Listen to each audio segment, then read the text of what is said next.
आजकल कुछ लोगों ने इन शहजादों को गरीब, मुफलिस, फकीर और पता नहीं क्या क्या बना के पेश किया है। भावनगर वालों, बड़े बड़े कारोबारी और फैक्ट्रियां रखते हो, फिर भी किसी फकीर को तुम 10,000 नहीं देते।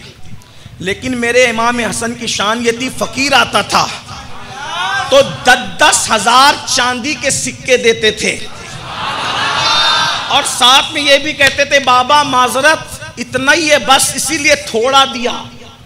आय आय, थोड़ा दिया, अगर और सब्र करते तो और अता करते। जरा अंदाजा फरमाए, जिसका थोड़ा इतना है उसका ज्यादा कितना होगा। बहुत मालदार लोग थे ये, इतने मालदार थे, किसी बीमार की इयादत के लिए जाएं तो बोलते थे कि बताओ भाई तुम्हारा कर्जा कितना है। कहा इतना कर्जा है, का आप बेफिक्र आराम करो, वो सारा कर्जा हम अदा करेंगे।